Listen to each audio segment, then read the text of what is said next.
Deus com todas as bênçãos. Como estamos, eleitos? Perfeitos, completos, enriquecidos, prosperados, mais que vencedor. Tem Cristo na tua mente, habitando, você não busca, Ele habita em vós. Como estamos? Vivendo os melhores dias? Olha, estou aqui mais uma vez para comunicar a vocês as verdades de Deus, trazida pelo nosso apóstolo Paulo nas suas 14 epístolas e revelado pelo nosso apóstolo José Luiz na edificação. Estamos aqui completos, satisfeitos, vigorosos, com olhos iluminados, vendo Deus em todos os lugares. Olha, nós temos essa mente iluminada para vê-lo em todos os lugares. Assim é? E quero estar aqui ministrando uma palavra de vida para você. Como assim nós fazemos sempre? Ministrando a boa palavra. E eu quero hoje falar com você algo muito importante, algo que é muito pertinente nas igrejas, e eu quero tirar das mãos de muitos a varinha de condão, hein? O que será que eu vou falar? A caixinha mágica, a bola de cristal.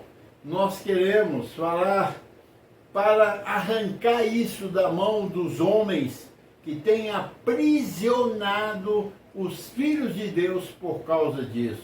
Quero falar sobre você não sabe orar como convém.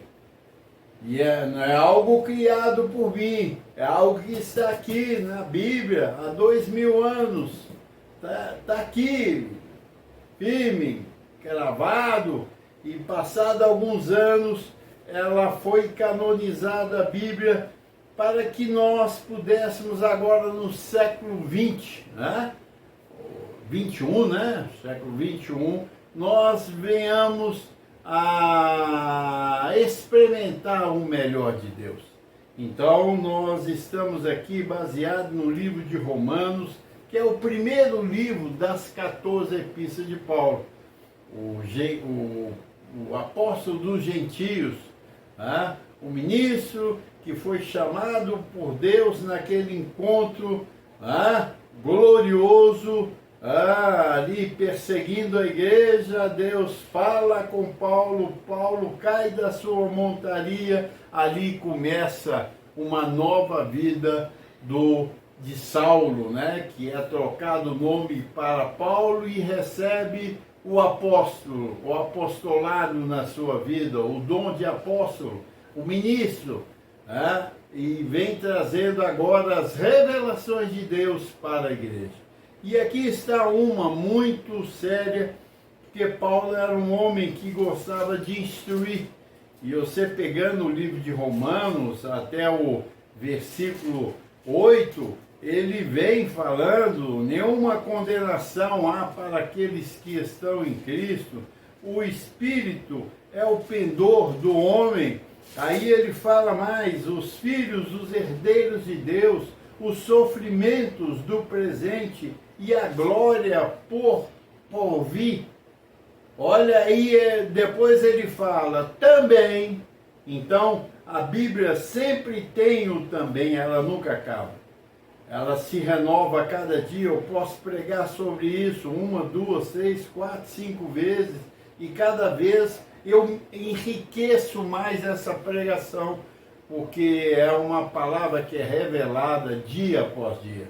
Assim é. E aqui ele chama a igreja de Roma, ali especificamente pregando para ele, mas ele sabia que essa palavra ia se espalhar sobre a terra. Eu creio que Paulo tinha essa visão, porque os olhos dele foram, e do entendimento foi iluminado, e ele deixou escrito, porque ele sabia que isso ia correr o mundo inteiro, até os confins da terra. O Espírito havia revelado a ele sobre isso. E nós vimos aqui ele falando para Roma, mas com a intenção de chegar até nós, do século 21, né, de 2020, nós aqui em Belo Horizonte, Minas Gerais, e para todo o Brasil e o mundo, isso chega e está chegando com muita força. Veio pelo edificador que alcançou o mundo com essa palavra. Todos ouviram, né? E agora na sobreedificação nós estamos para completar isso. E como ele disse, olha, resta algumas dracmas, vocês têm que trazê-las. E é o que eu estou fazendo, né? Para que essa palavra corra e chegue em todos os corações. Como está correndo, a gente sabe bem disso.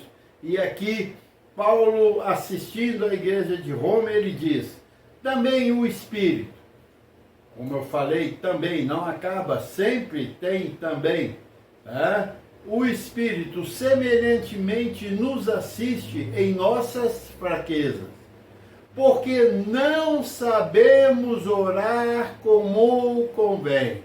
Porque não sabemos orar como convém. Mas o Espírito intercede por nós sobremaneira, com gemidos inexprimíveis. E aquele que sonda os corações sabe qual é a mente do Espírito, porque segundo a vontade de Deus é que ele intercede pelos santos, segundo a vontade de Deus. Olha, e aqui nós estamos falando sobre a vontade de Deus, e a vontade de Deus é nós termos essa sabedoria de como orar. Porque aqui Paulo ensina que nós não sabemos orar.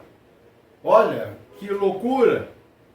E isso aí virou uma varinha de condão, de fadas, isso virou uma bola de cristal, aonde a igreja está enfornada nisso, confiando em orações. E eu estou aqui dizendo, não confie em orações, porque quem nos assiste não são os chamados oradores aí em praça pública, vai para os montes, nas igrejas, coloca o alto-falante nos carros e dizem, olha, vem aqui que vai estar fulano de tal, que vem de tal lugar, com oração poderosa para solucionar os problemas dos filhos de Deus. Olha que mentira, porque aqui está escrito, porque não sabemos orar como convém. Como é que você vai colocar a sua oração em alguém que está orando, que Paulo diz que não sabe orar como convém? Então, abençoados, a nossa visão tem que estar no autor e consumador da nossa fé, Jesus Cristo. Não pode estar no homem, porque oração é algo que o homem produz.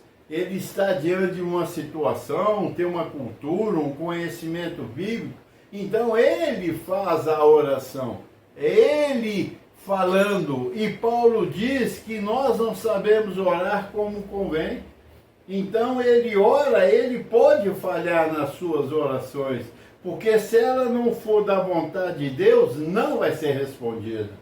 Como a gente vê comumente, né, as orações não sendo respondidas, principalmente as neopentecostais, caramba, que sufoco! Eles vivem para orar, eles não vivem para ensinar a palavra de Deus. Eles falam lá 5, 10, 15 minutos, se falarem e falam descontextualizado, eu fico vendo a pregação deles, não bate com as 14 epístolas de Paulo, que é o apóstolo dos gentios. E depois é oração, oração, oração, oração e oração. Pondo o povo a acreditar que aquilo vai solucionar o problema deles. E Paulo diz que nós não sabemos orar como convém. Mas, ele diz, o mesmo Espírito intercede por nós sobremaneira, com gemidos inexprimíveis. Então Paulo sabia em quem ele poderia colocar sua confiança, Paulo não colocava a confiança em si mesmo e nem nos outros, mas sim no Espírito Santo que estava na sua vida. Ou não sabeis que vós sois santuário de Deus e que o Espírito de Deus habita em vós?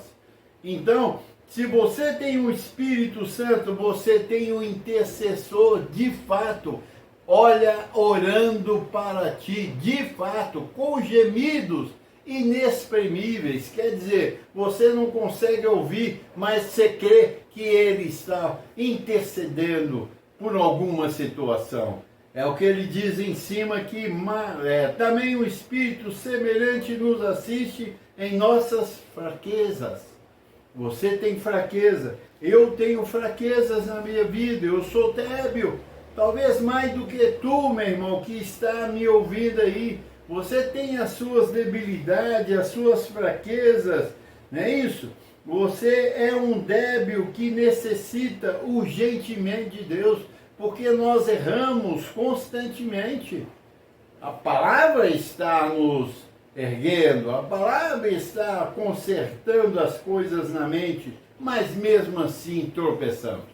É como Paulo diz, né, no seu crescimento espiritual, ele diz, olha, aquilo que eu não quero, isso eu não faço.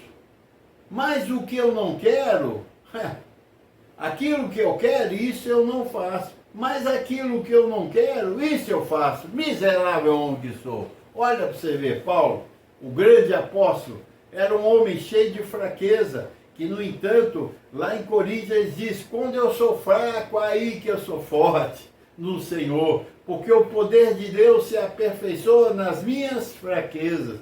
Olha, abençoado. Então nós precisamos de saber que esse poder aperfeiçoa em nós quando nós somos fracos, porque o Espírito nos assiste, dá assistência, cobertura, ele está ali trabalhando a nosso favor, aquela ferramenta de Deus, aquela tribulação está limpando algo na minha mente, na tua mente, para que você ande como um cristão verdadeiro na terra, porque nós não sabemos orar como convém. Aí você diz, não, pastor, mas eu não saio dos montes. Pois é, eu quero te tirar lá dos montes e te levar para o monte de coberta, porque o monte lá não é para nós. Era exercitado até por Jesus de Nazaré subir aos montes, mas Jesus estava vivendo o quê?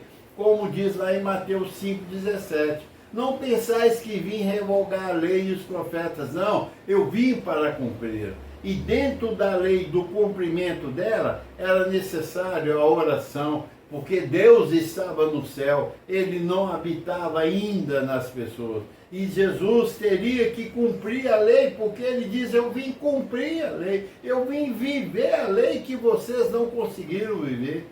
Então, olha, e ali antes da cruz era necessário tudo isso, mas depois da cruz, a habitação do Espírito, o Espírito da verdade veio sobre nós. O Espírito da verdade, lá em João 13, quando vier o Espírito da verdade, e ele veio. Ele está aqui após a cruz de Cristo, a pregação de Paulo nas suas 14 epístolas, e depois o tempo da apostasia, que se demorou 2000 anos, veio o intercessor, Jesus Cristo, homem, que é uma doutrina na vida de um homem, e fez a ligação novamente entre Deus e os homens, porque há um só mediador entre Deus e os homens. Quem? Jesus Cristo, homem, uma doutrina que foi trazida na graça que se chama a edificação. E nós fomos pegos por isso e hoje estamos aqui transmitindo essa verdade para você, que é a verdade que liberta, porque não sabemos orar como convém. A sua confiança não pode estar na oração, mas sim no Senhor, através da sua palavra, entrando na sua mente, limpando e aumentando cada dia o seu crer, a sua fé. Porque a fé não vem por orar, a fé vem por ouvir. uma pregação como essa te ativando e te colocando numa posição de vitória, abençoado. Não sabemos orar como convém, mas o Espírito semelhantemente nos assiste em nossa fraqueza. Quando você está fraco, o Espírito te assiste. E essa fraqueza ela é promovida por uma situação, seja qual ela for. Porque a debilidade já está em nós. Então, as situações encontram essa debilidade e levam-nos à fraqueza. Mas você não está sozinho. Eis que eu estou contigo, diz o Senhor. Abba, Pai. E eu quero estar transmitindo e deixando isso com você. Né? O Espírito de Deus nos assiste. Paulo trouxe essa palavra porque a ele foi revelado no terceiro céu e reconhecida pelos discípulos de Jesus de Nazaré. Lá em Gálatas 2, 7, 8 e 9 ele diz: quando viram que a graça me foi dada, quem? Pedro, João e Tiago. Viram que a graça foi dada a Paulo, porque Pedro, João e Tiago receberam o quê? A circuncisão, que é o cumprimento da lei em Jesus de Nazaré. E eles testemunharam isso. Mas a eles não foi dada a revelação da graça. Porque a graça veio para nós, os gentios, e também os judeus. Mas naquela época, Jesus disse para eles: olha, não vá para os gentios, mas vá para as ovelhas perdidas de Israel. Então, a doutrina que Pedro, João e Tiago receberam foi doutrina para os judeus. Não foi para nós, porque Jesus falou para eles não estarem com os gentios, mas para os gentios levantariam outro homem, segundo o coração de Deus, que é o apóstolo Paulo, que ia destiná-los à pregação da graça aos gentios, mostrando que nós somos mais que vencedores, perfeitos, completos, que o pecado já foi tirado por Jesus na cruz do Calvário, que o diabo ali também foi destruído, como está lá em Hebreus. Você vai lá, você vai ver essa verdade. Então eu quero vos deixar essa palavra mais uma vez. Nós não sabemos orar como convém. Assim é, abençoado. Receba essa palavra. Curte aí no seu YouTube, aonde tem lá um tininho, curte lá, digita lá, bate lá teu dedinho e curte aquilo. E aonde está escrito na frente, inscreva-se no nosso canal. Você vai receber muitas mensagens tremendas e vai nos ajudar a prosperar na internet, no YouTube, para que milhares de pessoas ouçam essa verdade. Assim é? Eu vos deixo, mas logo voltarei com uma mensagem forte e esclarecedora para que tu andas como um gentio, mas cortado na graça, como um cristão verdadeiro. Receba aí sem limites e melhor noite.